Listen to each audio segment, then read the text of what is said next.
Thank you, Bob. Try not to cry.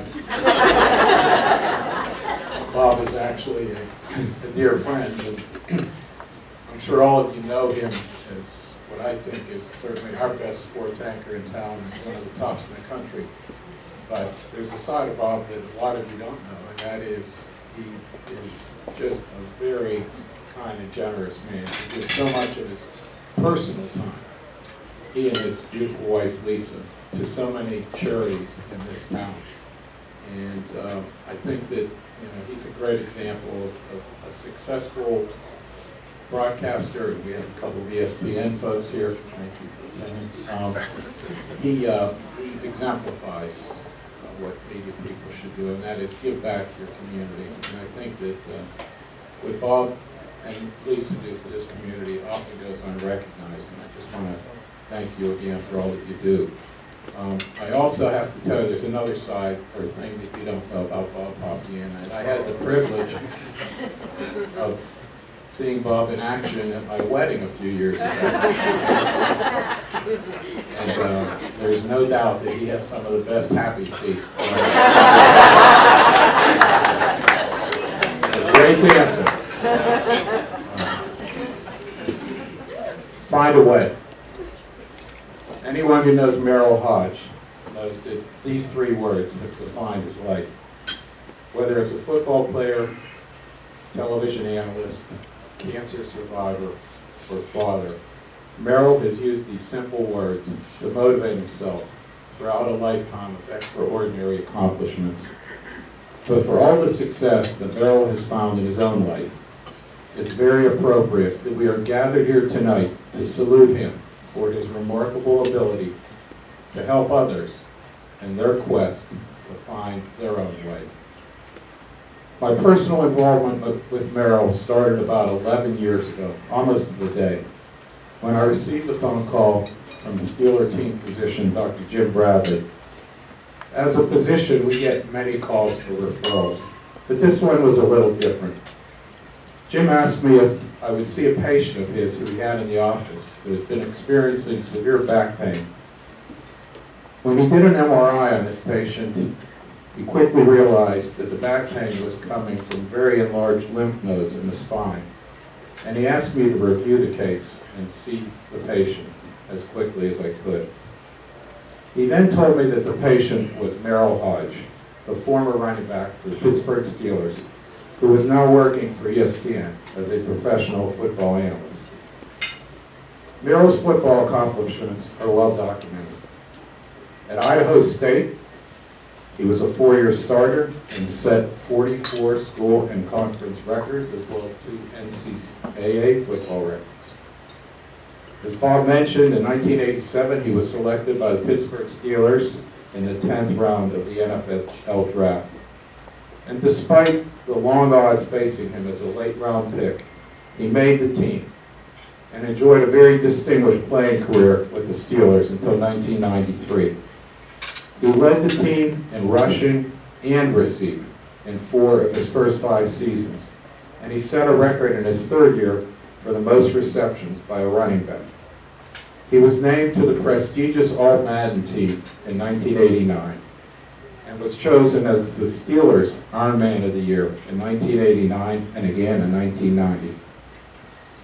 In 1993, Merril signed with the Chicago Bears as a free agent, where he played for 1 year until he was forced to retire early due to post-concussion syndrome. At the time of his retirement, Merril held the record for the longest consecutive game streak in the NFL. In 1995, he was hired by ESPN, where he quickly made a name for himself as an excellent analyst and sideline reporter. He also became an outspoken advocate for improving the methods of diagnosing and treating traumatic head injuries, like the one that ended his own football career. And to this day, he remains unwavering in his commitment to this cause. Fast forward 8 years later to 2003, and Merril is now my patient, sitting in my office. I have to tell this talented athlete who was forced to give up the game he loved due to recurrent concussions that he now had advanced non-Hodgkin's lymphoma. For most, that news would have been devastating, but Merril just saw it as another challenge. He attacked his cancer with the same passion with which he approached life. In fact, he was known for leaving his chemotherapy treatments and heading straight to the gym for a rigorous workout. As our relationship developed during his treatment program, we discovered that we also had an unusual and unfortunate bond. Both of us had lost a parent at relatively young ages. Merril lost his mom at 16, while I lost my dad before I really got to know him as a one-year-old toddler. We shared a lot with each other during those office visits and often talked about how difficult it was to experience the loss of a parent. It was through this shared experience that I really got to know Merril on a very personal level. But I also learned of Merril's passion for helping children who had similar experiences. Many of you may not know this, but for more than 20 years, Merril has played an active leadership role in Highmark's Caring Foundation and Caring Place. These are organizations that provide critical resources to help children whose lives have been shattered by loss of a parent, a close family member, or a friend. The more I got to know Merril, the more I found myself incredibly impressed by this man. Here he was at a time when he had every right to be frustrated by life, but Merril would have none of that.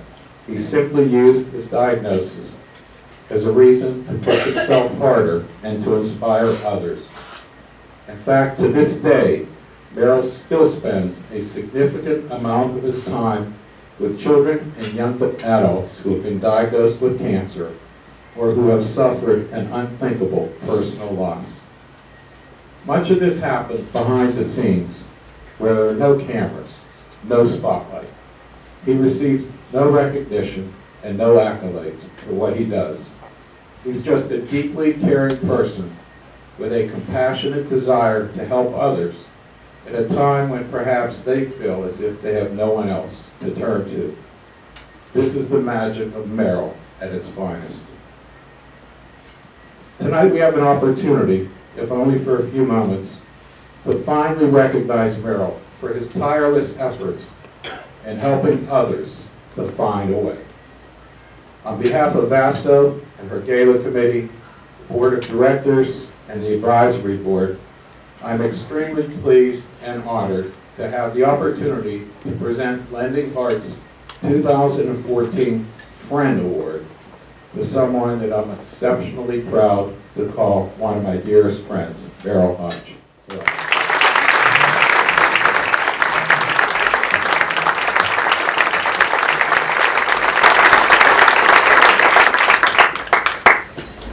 I'm going to tell you this, I'm almost speechless, and I don't even know where to start.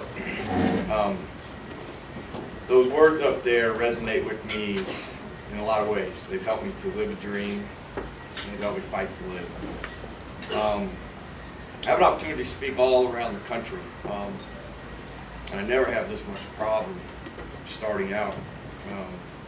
Bob Pompiani started this crying thing. But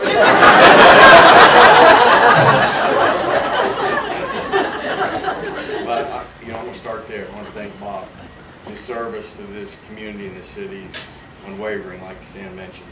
Also, her courage and vision and commitment to service is remarkable. Stan Marks, the word awesome obviously fits. I can think of a few others. I can't say them. That's just a joke. Genuine, kind, loving, serving. I mean, the guy saved my life. I did not know that Vassal called Mary Ann Noel and Chuck Noel. Not just the greatest coach that ever walked the White Lions or the football field in the National Football League.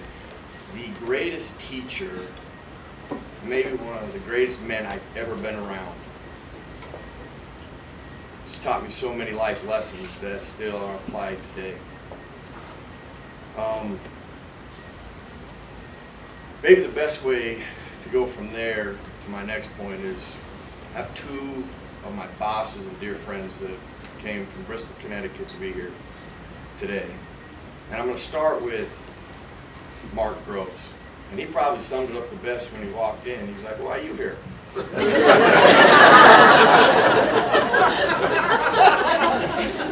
And you know what I said to him? I said, "Man, you're right." I'm like, I was really thinking about that whole thing when Boston asked me to be here.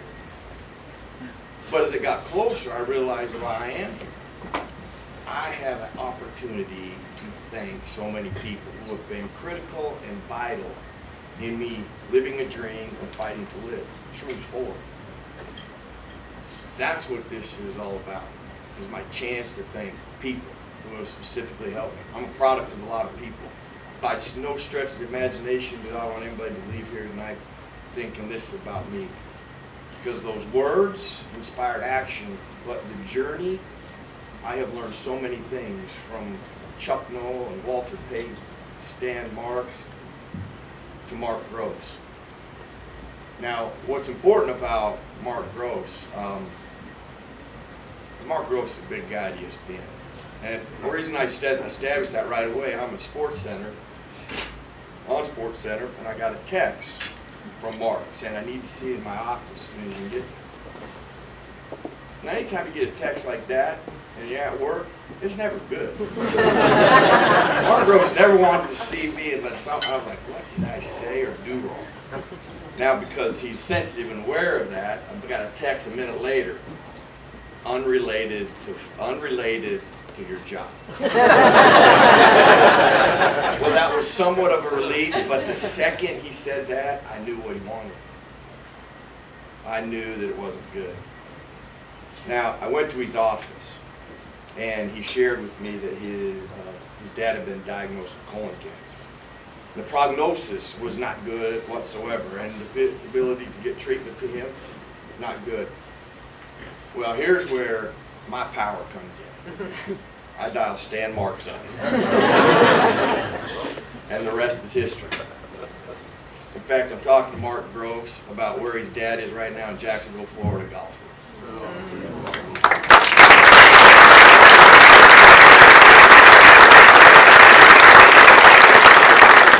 And see, when I get done here, you'll be like, "Why are we honoring you? Stan Marks should be there."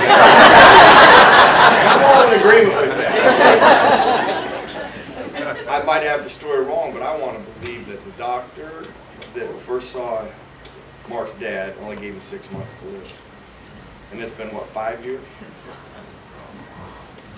But to be able to watch a little bit of a reversal here, a son caring for his father. His dad's one of my best friends. That relationship that I was able to be a part of, what Stan did for him, incredible. Jerry Madelon. My first producer of the NFL Live show when I first got to ESPN, the guy who first took a vested interest in me in helping me in television, because I needed it. I still need it. However, he recognized things and challenged me to do things. And actually, I'm going to probably share a bunch of things, and I'll refer to Jerry Madelon because he stimulated it or he helped me with it. But being bold and dynamic was one of the things he challenged me with in television right away. I am telling you this, the things that has done for me and where it has taken me, I want to be able to thank you personally for taking vested interest in me and helping me. My best friend from high school is here. We've been best friends since junior high. Now, I've never had a chance to publicly thank him, but in the National Football League, I knew it was a tough business, but I didn't realize that every day they bring somebody in to take your job. They're getting ready to go to practice, and they're like, "Well, who's that?" I go, "Oh, that's the new running back they're bringing in to work out." That's the environment that you live in the National Football League. They're always looking for somebody bigger, stronger, and faster than you are. Now, sometimes you get home and you're so depressed and so worried, you don't know if you're going to sleep. My second year, Jeff was going to the University of Pitt, working on his master's, and we lived together. By the time I got to the kitchen table, his sense of humor and his relationship, I'd forgotten all my worries. But his humor is what got me through so many times where I probably would have taken that right to bed and to work the next day. But I get a chance to thank him for his great friendship. Another dear friend of mine, Jim Easton. This is how good a friend he is. He allows me to kill a bigger deer and a bigger elk. That's a good friend. He allows me to kill something bigger than him because we're big hunting buddies. But for him to be here and his son, I'm honored that they're here in that relationship. I mentioned I got to live a dream. The Pittsburgh Steelers helped me live that dream. They were my favorite team when I was a kid. That was my favorite team. I had Pittsburgh Steelers everywhere. I got to play for them. I'm grateful for them and their ability to allow me to live my dream. And then listening to Carmen talk about her child. That's a powerful story and a powerful message. And it really resonated with me for a variety of reasons. When I got diagnosed with cancer, the thing that inspired me the most and gave me probably the greatest insight that I ever had every morning when I got up is that I got to bear that cross and my kids didn't have to. I am telling you this, I am in awe of your story because I do not know how I would have handled that. I'm going to be really honest with you. I was so grateful. It empowered me every day. Every prayer I started with, I was grateful that I got to bear that cross. Being a dad is the greatest thing I have ever done or ever will do. That includes playing in the National Football League and the job that I love so much now, working at ESPN. I have learned a bunch of things from those words and many people that I've just shared with you. But one of them, as I come back to Jerry Madelon, he challenged me to read a book, and in this book I read this thing called A Father's Letter. And those of you who have ever read it, it's one of the most inspiring things you could ever learn or read as a parent. But I took a piece of that and made it a parenting tool for me. That I would judge my kids in the yardsticks of their years and not mine. Now what that has done for me throughout my life as a parent is given me two things. Patience and perspective. When my son was 5 years old, I'll give you a quick example real quick. My son Bo was 5 years old. I remember he wanted these socks from Dick's. $5.99 Nike. He wanted to be like all his buddies. So we go to Dick's and we buy these socks for $5.99. We get home and I'm walking through the kitchen, I look out the back door and there's Bo running around with his shoes off, and those brand new socks, $5.99. I can't get to the door fast enough because he's got to have grass stains and holes in them I don't get hold of. When I grab that doorknob, I'm thinking yardsticks of his years, not mine. When I open the door, I say, Bo, come here. I said, what are you doing? Why are your shoes off and you run around in the socks? I said, oh, Dad, I'm faster. I had not thought of that. At 35, I wasn't thinking, oh, my son's probably faster out there. I'm thinking grass stains and holes. And $5.99. Say, Bo, hey, get those socks off. He puts them up, sure there's those grass stains I was thinking about. And those holes were going to be right behind him. But I said, Bo, listen, do you want to be faster? He said, well, yeah, Dad. I go, well, see these grass stains right here? I go, you're sliding. I know you saw your shoes are off, so you think you're lighter and you're running fast, but you're really not. You're sliding. You need to take your shoes off and your socks, and then, son, you're going to be fast. I said, absolutely. Hey, thanks. Off Bo went. I never saw Bo again running around in his socks. Yardsticks of his years, not mine. Now, what's important about that, he was 5 years old at that time. Bo was 17. The other day, on February 14, 2014, we were reminiscing and talking about 11 years ago. I got a call from Stan Marks confirming that I had nearly a 3-pound tumor in my lower back. And then the treatment I was about to go through. In fact, Chris, I get to thank you too because I know you helped Stan Marks. And I'm going to share this story with everybody here that I share all the time with you. When I was trying to learn about chemotherapy, and stay with me with those people who have, I hope nobody ever has to deal with this, but when you never heard the word you've heard the word cancer, but you didn't understand chemotherapy, you surely don't know cell types, and you don't understand that. Because I was like, asked Stan, when he first thought it was cancer, I was like, you just go in there and cut it out? He's like, it's not that easy. I'm like, why isn't that easy? I just go in there and cut it out, and get rid of it, and we move on, no big deal. So I'm trying to learn about what I could possibly have. And I've never forgot Chris's lesson to me as we went across to get my scan. He's like, well, listen, if it's a slow-growing cell, it'll be just kind of a light dusting. He said, but if it's a fast-growing cell, we're going to run you over with a Mack truck and give you 21 days to recover. So now what would you be hoping for? I'm hoping for a light dusting and not the Mack truck. But when it all came out, it was much better to have Mack truck than the light dusting. But I get to use that story all the time, and the time he took with me. But here's where it all comes down to. I have a chance and an opportunity to thank everybody in this room. I have been blessed to play in the greatest city with the greatest fans and always felt like I'm at home.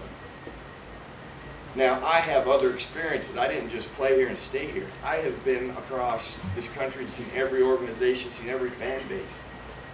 And this what's really nice about this, two of my bosses are sitting here, so when I'm talking about the Pittsburgh Steelers, I wanted to talk more. They'll know I'm being objective in this thing. But I'm seriously looking at family, guardian angels. But all of the things I would have missed had it not been for the Leukemia Lymphoma Society and Stan Marks and people like you who fund Lending Hearts and give to Lending Hearts for the research. Not just saving patients, you're saving moms, dads, and specifically what this is for is children. There can be nothing more inspiring and powerful than that. And I get a chance to thank everybody in here for helping those children that will be diagnosed and their families and the caregivers that really are always secondary, but sometimes it's the most devastating it is to them. And for me to personally thank everybody here for always making me feel like this is home. Thank you.